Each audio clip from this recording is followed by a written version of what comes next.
Vamos continuar a ler A Verdadeira Imortalidade, palestra 8ª em Glasgow, de Max Muller, sobre o Brahman, o famoso nome com que se foi tentar denominar o ou o absoluto ou a primordialidade. E Max Muller, como bom linguista, bom filólogo, bom sanscritólogo, bom teólogo, foi tentar estabelecer uma base científica para a origem e a etimologia e os significados da palavra. Quando, por um processo bem conhecido gramatical, a palavra neutra Brahman, nominativo Brahma, é modificado no masculino Brahman, nominativo Brahma, ele vem a tornar-se como uma pessoa que está conversante ou conhecedora de Brahman, um membro da casta sacerdotal. Em segundo lugar, um sacerdote encarregado do dever especial de superentender o sacrifício. Mas, de igual modo, o Deus Criador, a força universal, concebida como um Deus pessoal, igual ao Prajapati e mais tarde um dos deuses da Trimurti ou da Trindade indiana, Brahma, Vishnu e Shiva. Isto de acordo com o Dr. Aug. Já o Dr. Muir, nos seus Sanskrit Tests, página 241, começa pelo Brahman como sentido de oração, hino, e quanto toma o derivativo masculino Brahman como significando aquele que reza, um poeta, um sábio, depois um sacerdote em geral e, finalmente, o sacerdote encarregado de deveres especiais. O professor Roth também tomou como sentido original de Brahman ter sido o de oração, não de louvores ou de graças, mas aquele tipo de invocação com as forças da vontade dirigidas para o Deus e que deseja atraí-lo para o adorador e para obter satisfações dele. Eu devo confessar que os hinos dos Vedas, tal como nós os conseguimos ler hoje, dificilmente estão cheios dessa devoção fervente que poderia permitir-lhes serem chamados exclamações, explosões interiores. E permanecerá sempre ainda a questão: porque é que a força criativa do universo deveria ter sido chamada pelo mesmo nome? Parece-me a mim que a ideia de uma força criativa ou de um poder propulsionador pode bem ter sido expresso por Brahman, derivado da raiz bar, to break for or drive forth, ou seja,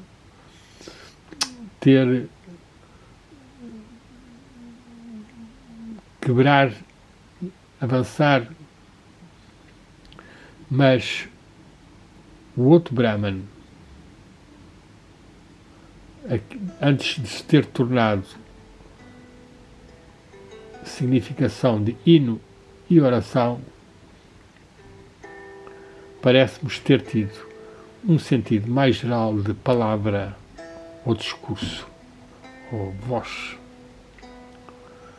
Há, de facto, algumas poucas indicações que nos mostram que a raiz bar tinha o significado de falar, pronunciar.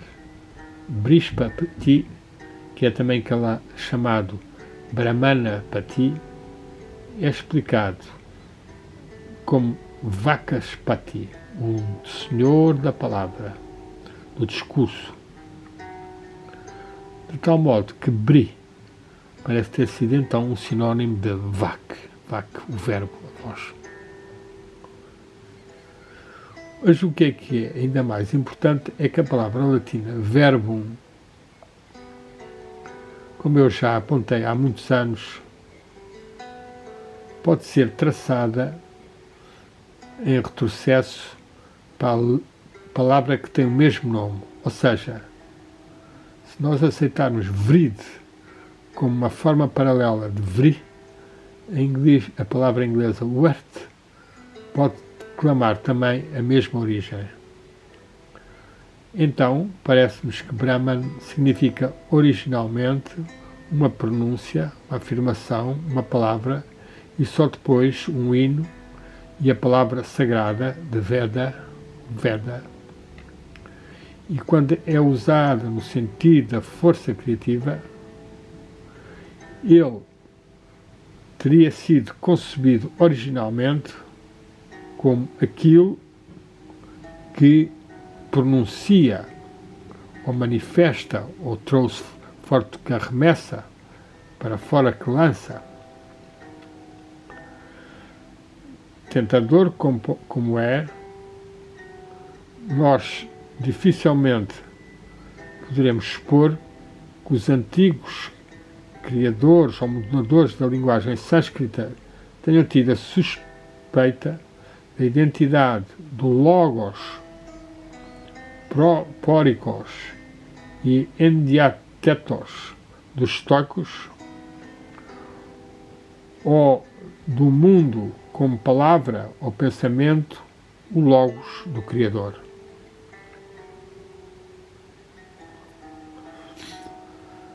Mas que eles tenham tido alguma recoleção ou ideia de Brahman como tendo inicialmente significado palavra, pode ser provado por várias passagens dos Vedas. Não dou qualquer importância às passagens como a Briada, área 4, 1, 2, Bhagavad Brahma, o discurso de Brahman, a fala de Brahma, pois aqui Brahman está do mesmo modo identificado com prana, com a respiração, com mente, manas, aditya, o sol e muitas outras coisas. Mas quando nós lemos já no Rig Veda 1.164.35, Brahma Hayam Vaka Paraman Vyoma, que pode ser significado como o Brahma masculino sendo chamado o mais alto céu, ou o mais alto tipo de discurso, de fala. Não haverá aqui uma conexão entre Brahman e Vak. Há outra passagem também importante no hino dirigido a Brihaspati, o Senhor da Palavra, onde nós lemos em 10.71: Ó Brihaspati, Senhor de Bri, a palavra, o discurso, a fala. Quando os homens, dando nomes, enviaram o primeiro começo da palavra, do discurso, então o que quer que fosse o melhor e sem falta neles, escondido dentro deles, tornou-se manifestado através do desejo. Eu acredito, portanto, que a palavra Brahman tem uma dupla história. Uma, começando com Brahman, como neutro, a força propulsionora do universo, e que leva ao Brahman masculino, o criador do mundo, que causa todas as coisas explodirem ou manifestarem-se, e mais tarde a trindade hindu, ou Trimurti, ou Tríada, consistindo em Brahma, Shiva e Vishnu. O outro começo com Brahman, a palavra ou a afirmação, e gradualmente restringida a Brahman, hino de louvor acompanhado por oferências sacrificiais, e então, com a mudança de género e acento, o Brahman, aquele que pronuncia, que ora, que sacrifica, ou membro da casta sacerdotal. Brahman, mesmo quando usado como neutro, está geralmente seguido por formas masculinas. E há depois também muitas passagens em que permanece duvidoso se Brahman foi concebido como uma força impessoal ou como um ser pessoal,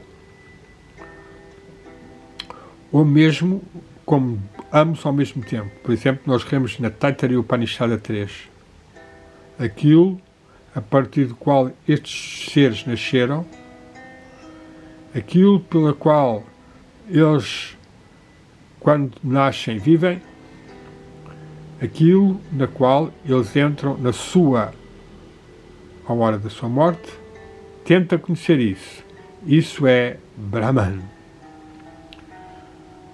No Atharva Veda 10.2, nós dizemos: por ele, por quem foi a terra ordenada, por quem foi o céu superior criado, por quem foi isto elevado? E a resposta é: by Brahman, por Brahman foi esta terra ordenada. Por vezes Brahman é identificado com prana, a respiração, como na Brihada Ariana Upanishada. Ele perguntou: quem é esse um Deus? E Yajnavalkya replicou: o sopro ou o espírito, e ele é o Brahman. Por vezes é dito de novo que prana, o espírito, nasceu, brotou de Brahman, tal como vemos na Upanishada 2.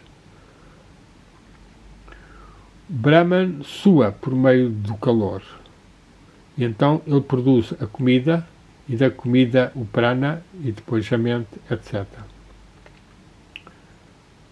Contudo, este Brahman é apenas um dos vários nomes que representam uma tentativa de chegar ao conceito de ser supremo, livre, quanto possível, de todos os elementos mitológicos, livre das qualidades humanas puramente humanas, livre também do sexo e do género.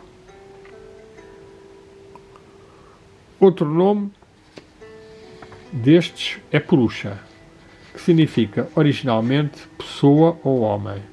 Nós lemos na Mundaka Upanishada: tal como de um fogo ardendo centelhas, como fogo brotam aos milhares, assim também há vários seres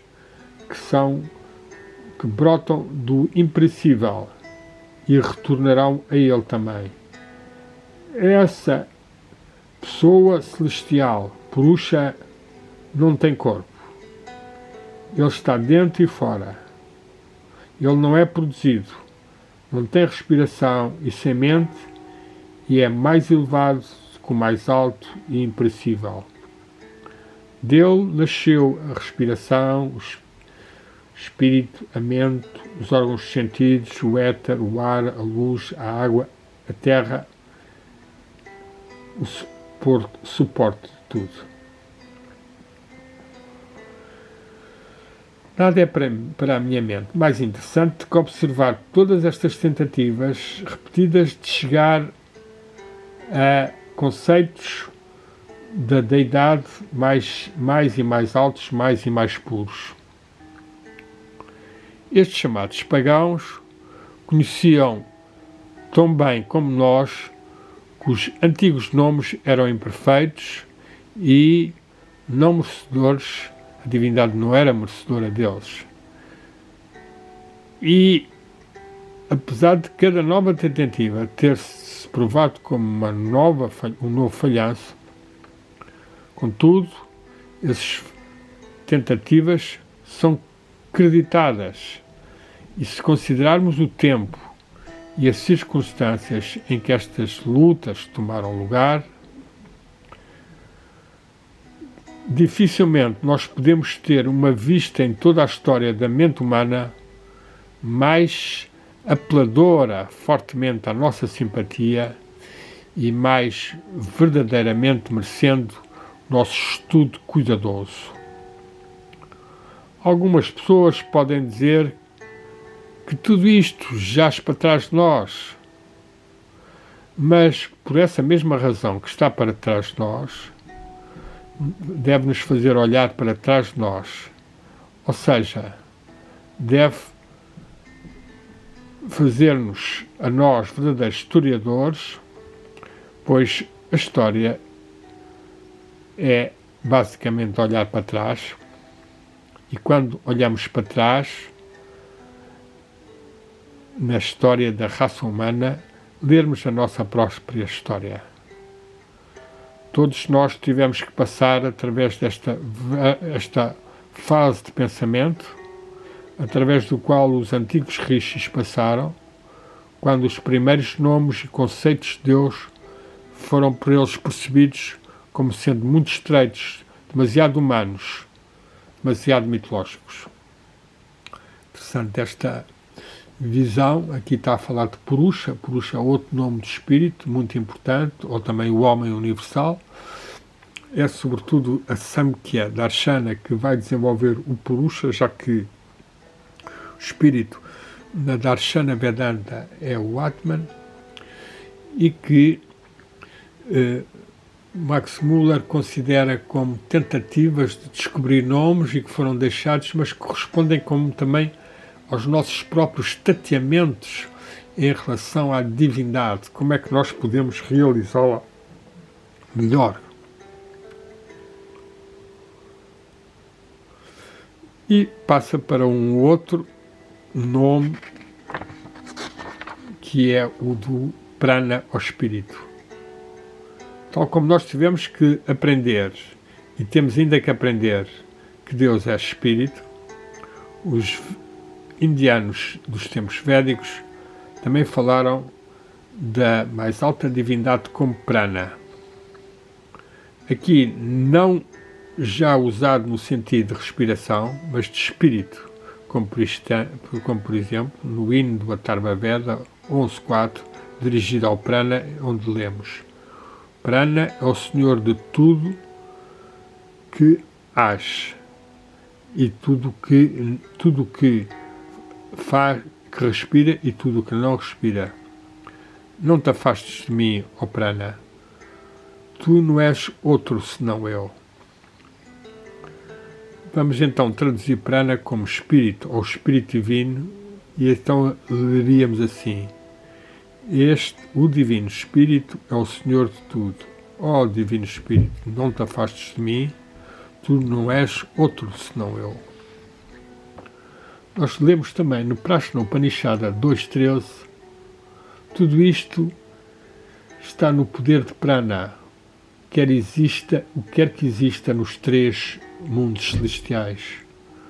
Protege-nos como uma mãe protege os seus filhos e dás-nos a felicidade e a sabedoria. Na Kaushana Upanishada 8, nós encontramos ainda uma mais importante afirmação. Ele, o Prana, o Espírito, é o conservador do mundo, ele é o Rei do mundo, ele é o Senhor do universo, ele é o meu eu. Vamos tentar conhecê-lo. Que ele possa então ser conhecido. Let it be known. Na nossa próxima linguagem, isto significaria: o Espírito Divino rege o mundo e nele nós vivemos e movemos e temos o nosso ser. Aqui já numa linguagem cristã. Assim como Purusha, apesar de significar geralmente homem, contudo, é aplicado à mais alta deidade, e nós podemos apenas traduzi-lo pela pessoa, liberta de tudo o que é puramente humano, ainda que ocasionalmente seja revestido com atributos que pertencem propriamente aos seres humanos apenas. Houve este constante conflito nas mentes dos Brahmanes e que também está nas nossas mentes. Eles queriam excluir tudo o que é limitado e condicional, tudo o que é humano e pessoal, do seu conceito da divindade, e contudo a sua linguagem não se submetia e o Deus masculino constantemente prevalece sobre o neutro. Purusha, dizem-nos no famoso hino do Rigveda 10.9, tem 1000 cabeças, 1000 olhos e 1000 pés. Isto é claramente metafórico e mitológico, mas imediatamente após o poeta 6. Purusha é tudo isto, tudo o que foi e tudo o que há de ser. Depois segue-se uma passagem muito curiosa, na qual a criação do mundo é representada como o sacrifício deste Purusha, a partir do qual da sua mente nasce a lua, do seu olho o sol e da sua boca Indra. De novo, da sua respiração veio o vento. No mesmo hino ocorre a primeira referência às 4 castas, quando nos é dito que os Brahmanas era a sua boca, os seus braços eram os Raganiyas, a casta guerreira, as suas pernas os Vaishyas, enquanto que os Shudras eram produzidos pelos seus pés. Há muitos outros nomes semelhantes a este. Skamba, literalmente o suporte, tornou-se um nome do Ser Supremo. Assim lemos no Atharva Veda: Skamba é tudo o que é animado, tudo o que respira e tudo o que fecha os olhos. Já no Rigveda 10.7, Skamba é celebrado como o Supremo. Prajapati, o Lorde da Criação, descansou em Skamba quando fez o mundo firme. Os 33 deuses são supostos formar os membros deste corpo. O mundo inteiro resta ou apoia-se ou descansa sobre ele, e ele estabeleceu o céu e a terra e penetra todo o universo. A escuridão ou as trevas estão separadas dele e ele está removido de todo o mal. Por muitos modos como este, os indianos tentaram libertarem-se o mais e mais de imagens, um imaginário inicial de uma religião física, e atingiram em Brahman, em Purusha, em Prana, em Shankpa, as fases mais abstratas do pensamento de que nós encontramos expressão em qualquer linguagem humana. Estas palavras são de facto mais abstratas e menos pessoais que muitos outros nomes que ocorrem nos Vedas, e que nós devemos talvez mais facilmente ser inclinados a tolerar na nossa linguagem religiosa, tal como, por exemplo, Prajapati, o Senhor das Criaturas, Vishvakarma, o Criador de todas as coisas, Svayambhu, o self-existente, nomes que satisfizeram os pensadores védicos por algum tempo, mas por algum tempo apenas, pois todos eles foram substituídos por Brahman como um neutro, como aquilo que é a causa de todas as coisas, o infinito e o divino, no seu mais elevado e alto sentido. A seguir, Max Muller vai entrar na alma. Este seu livro é uma tentativa de investigar a alma e espírito, a divindade e a relação entre os dois. Aqui ele então, depois destas tentativas de explicação da evolução abstrativa até se chegar ao Brahman, que se torna depois a pedra de toque de toda a filosofia Advaita e que entrou pelo seu aspecto abstrato e, portanto, muitas vezes não comprovável, não verificável, por todo o tipo de neo-advaitismo ocidental moderno, em que as pessoas não têm qualquer realização da divindade, mas se afirmam identificados ou unificados com este Brahman. Max Muller vai entrar então nos nomes da alma, e que são os mais conhecidos que nós sabemos, que é o Atman e o Aham, eu. E ele diz-nos aqui só que, enquanto este processo de desvestir o divino de todas as suas imperfeitos atributos acontecia, havia outro processo ainda mais importante que nós também vamos observar na linguagem dos Vedas e que tinha como objeto a alma. Ou, é muito interessante esta visão, que também surge em Max Muller em outras passagens, o infinito no ser humano. A alma ele considera como o infinito no ser humano. Depois de ter perguntado o que é que constituía a verdadeira essência da divindade, os pensadores iniciais começaram a perguntar a si mesmos o que é que constituía a verdadeira essência da humanidade. E o que a linguagem lhes providenciou ao princípio foi o nome Aham, para o ego. Isto, na sua origem, não devia ser mais do que um pronome demonstrativo, significando como a palavra grego dos, este homem aqui, sem cometer o que fala a algo mais. O homem é dito eu sou eu, assim como ele fez a divindade dizer eu sou eu.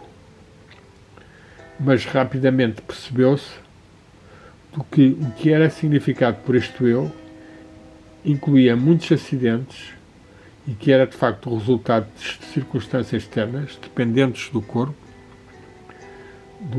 da vida, da idade, do sexo, da experiência, do caráter e conhecimento, e significava não uma simples entidade, mas uma mais muito composta. Algumas vezes, então, o que constituía o homem foi chamado pelo mesmo nome como a divindade, prana, espírito, asu, respiração vital, também jiva, a alma viva, e manas, a mente. Todos eles exprimiam diferentes aspectos do eu apenas, e nenhum satisfez os pensadores indianos durante muito tempo. Estavam a procurar por algo que fosse mais longe e tentaram captá-lo por um novo nome, e esse nome foi o nome de Atman. É muito difícil explicar mitologicamente, etimologicamente, a sua origem, mas supõe-se ter significado originalmente respiração, depois alma, depois eu, como um substantivo, até que ipse ou autos, ele tornou-se o pronome reflexivo. Muitos scholars eruditos identificam este Atman com Adum, Atem, Odem no moderno alemão, e ficamos aqui então com o Atman, o eu superior, o eu espiritual, que representa o lado subjetivo da humanidade, tal como o Brahman representa o lado objetivo da divindade. Om Atman Brahman.